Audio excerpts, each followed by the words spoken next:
to See It and Feel It with Dr. Brett. And I'm Dr. Brett, and I'm here today with Brandon Gaydorus, top 50 golf fitness instructor, according to Golf Digest, personal trainer, master's in exercise science, and all-around great guy, according to a mutual friend of ours. Welcome, Brandon.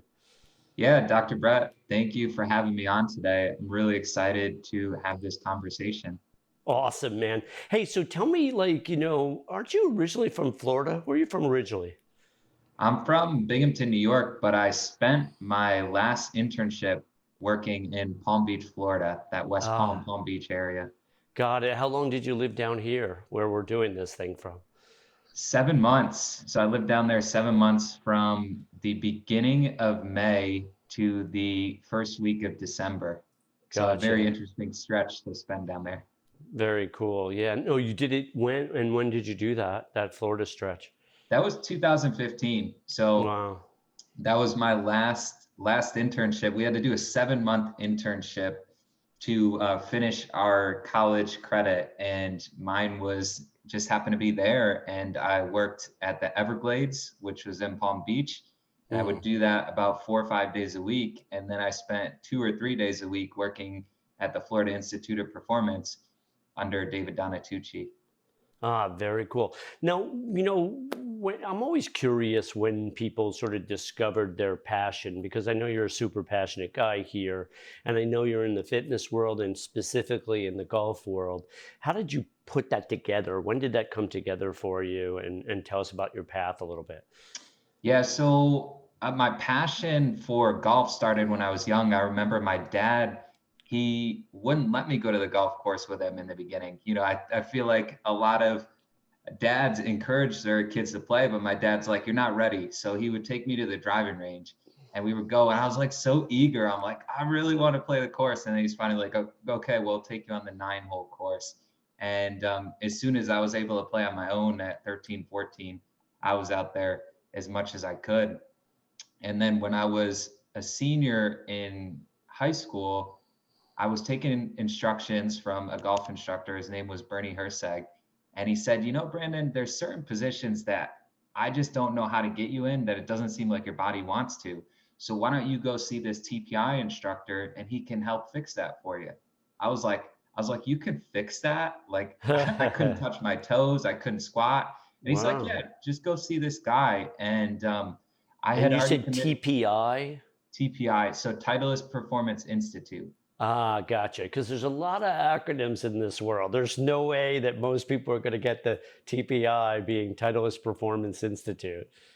Yeah, so that's a good point. So Titleist Performance Institute is a kind of national golf fitness certification. So when people are looking for fitness instructors, that's typically what they look for next to their name. So this was almost 10 years ago now, and I had met my first TPI instructor and I was hooked. I was going to school to be a golf professional, but while I was at school, I was able to kind of discover the fitness side of things too. And then I ended up getting my master's in exercise science after college. Hmm, interesting. And what was that program like, the Masters in Exercise Science? What was that like? So I actually did it online. I had done a couple internships for some of the top fitness instructors in the world. I spent a summer up in Boston before I went to Florida. And I had really started to learn a lot. And I was at school. I was at school when I was, let's see, my sophomore year. People started training with me at school. And I was like, okay, I think I had 7 people at one point training with me at school when I would just work Wow. out. I would just Wow. work out and then they would just work out with me. So I was like, well, let me Wow. take this. I was like, let me take this seriously. So I started Mm. training people at school. I did a couple internships. So by the time I was getting my master's, I was already full-time personal trainer. So I would Now, just were take, you training? Yeah, that's pretty amazing. Now, were you training your buddies for free, or is it like, yeah, hustling pool where you're getting a little money on the side? yeah. I think for my first 3 years, I made probably about $3,000 personal training. But to me, it was never about the money. It was about learning what was necessary to be able to train people for a long period of time so that Totally. eventually the money would follow. Hmm. And after those 3 years, it's safe to say it did. Awesome. I love it. How'd you wind up in Greenwich, Connecticut? It's a little ways from Binghamton for sure. Yeah, so I wanted to keep my PGA golf professional status, and I was Hmm. looking pretty much all around the United States. I knew I wanted to stay in the United States for a place to go and where I could keep my golf professional certification, but do personal training. And it just Hmm. so happened there was a facility in Greenwich, Connecticut, actually right on the border of New York and Connecticut, that ended up having a indoor golf facility with a huge, massive gym. So I spent 3 years there before I went on my own. Mm. Well, you talking about Chelsea Piers? What are we talking about here? Like, It closed down, but it was called Clay Health Club and Spa. I never heard of that, because I'm from Fairfield County originally. Somehow I missed that part of it. But we used to play, through November, like occasionally as winters got a little bit warmer, occasionally we'd play. I remember once we played on like January 8th or something, But do you know Longshore, Westport, Connecticut? That was our home course, or my home course anyway. Yeah, Just, I've never played it, but I've definitely heard of it. yeah. Have you played a lot of the courses, a lot of the country clubs in Fairfield County? In Fairfield, I think I've played Fairfield Country Club or Country Club of Fairfield. I forget what Yes, it's that's an called. amazing course. I've only played there once. It was the one right along the water. It was For sure. beautiful. That's one of the most famous courses in the tri-state area. Definitely Connecticut is rated as one of the top courses in Connecticut. It's pretty special. That one's Yeah. pretty elite though. You kind of have to know a member for sure and be a little bit tight. Yeah. Yeah, I mean, I played Wingfoot, Quaker Ridge, and Yeah, Westchester. I played those courses. very cool. Some incredible courses around here that Yeah, just for sure. How's your absolutely. game? Has teaching made your game better or worse? I would definitely say my game is not as good as it used to be. I don't quite play as much since I transitioned to the fitness side. Hmm. I knew at a pretty young age I didn't want to take golf as seriously as I did in high school and college Hmm. because I saw great. I saw great at a young age. My first internship, my pro made the US Open and the PGA National Championship and the PGA Championship. So there's a professional golfers national championship for For the sure. club pros, and he Hmm. made that. And then he made the Top 20. PGA Championship, the Yep. top 20. Top And 20. I played golf with him a couple times. I was like, man, if that's what I need to be, which you don't need to be that to be a club professional. I'm like, I don't know. And then I started to learn more and more about the fitness side, and I started to feel that I could be great at that. I felt like where those guys are, I felt like I could do that. I didn't feel that way playing golf or being a head professional at a golf course. So Got it. Did that's you kind of when ever I made do the any mini transition. tours? Did you ever try to make it as a pro, or did you just switch gears before, you hit that sort of like wall of like, extreme excellence around you? Yeah, never tried to make it. I mean, I wasn't as good as our mutual client Kyle. Like I was, you know, I I think my tournament low is only 72. So Yeah, I'm yeah, not going so anywhere. yeah, so those guys you got to shoot 65 pretty much at any course to In even like tournaments consistently, for sure, yeah. without a doubt. So I've enjoyed working with people who want to win their club championship, who are working on playing on the tour, who just want to stay healthy and play golf for 10 more years. I've enjoyed that part of golf, and that's why I've been able to accelerate and stay in this field for so long, is because that's where like I felt like I fit in Yeah, it versus sounds like you playing. found your calling. I played golf once with a 90-year-old who had a pretty decent swing. I mean, he walked crazy slow, but his swing was pretty magical. Like he had that, he was a lefty and he had a beautiful, nice little turn, and he'd hit the ball about 150 yards straight every time at 90 years old. Yeah, So when you think about the sport of golf, it's something a lot of people actually pick up after their college days because these sports that people love so much, football, basketball, baseball, they start to lose their competitiveness and a lot of people stop playing it. But golf actually gets more competitive as you get older for the majority of people through so club true. championships and different things that they have going on in local amateur events. And I think that's one of the coolest things about golf. You could play it till, like you said, you're 90 years old, Pretty even further much, than that. yeah, totally. What's your oldest client, just out of curiosity? How old have you trained people? Currently, I would say 70. For before COVID, I had two who were right around 80. Wow. Um, but currently about 70. Most of the people who train with me either just had kids or just had grandkids. So Mm, those are kind of the age range, like 30 to 45, and then like that 55 to 70 range.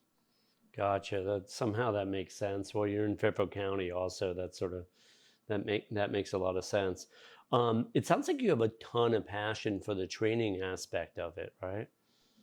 Yeah, the training side I really like. You know, one thing that has always interested me about personal training, and I'm sure you could relate with psychology and life And coaching, coaching, yeah, totally. is the relationships that you build with people. I think the most underestimated thing about a personal trainer is that most of the time they're around very successful people all the time, whether it's a CEO, whether it's a parent, a grandparent, a manager.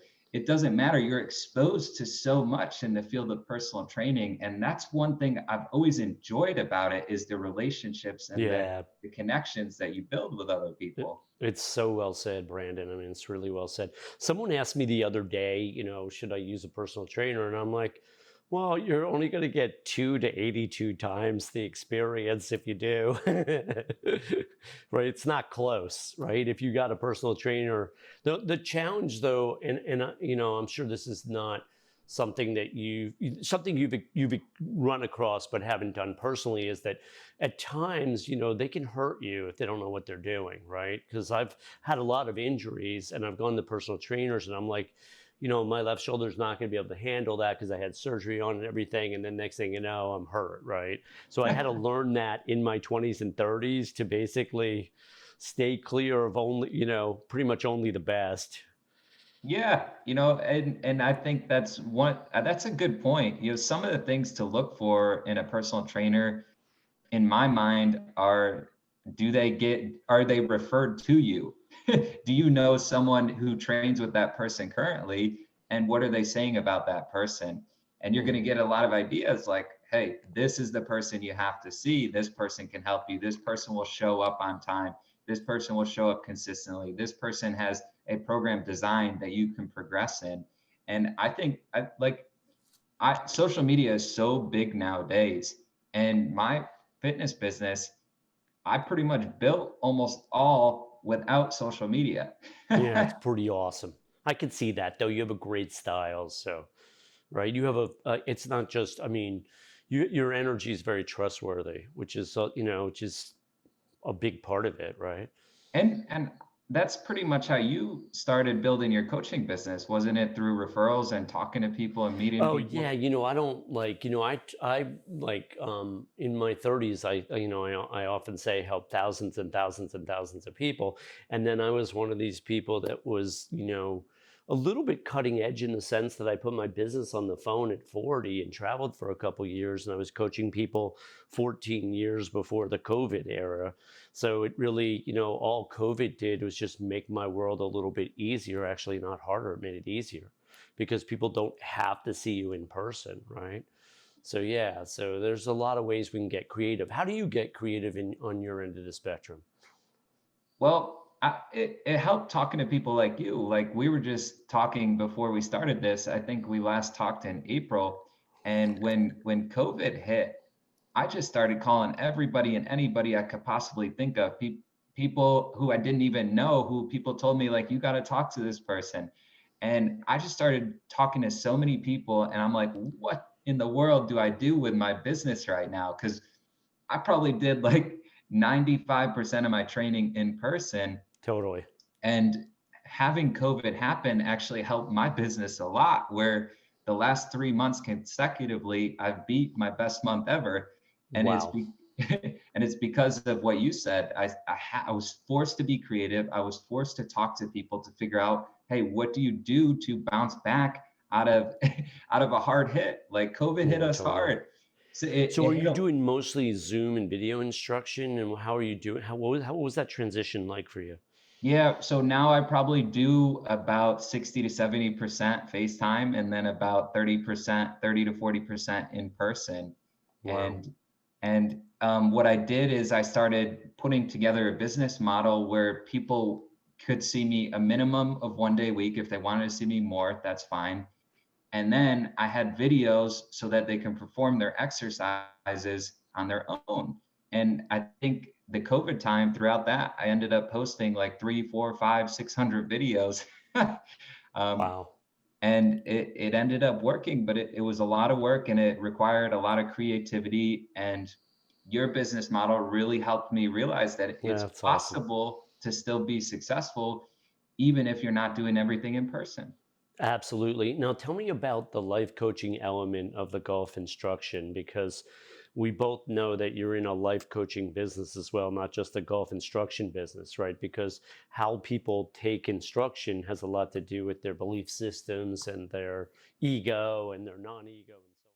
Thanks for watching See It and Feel It with Dr. Brett, and stay tuned for part 2 of this interview. Remember to like, subscribe, and share with a friend.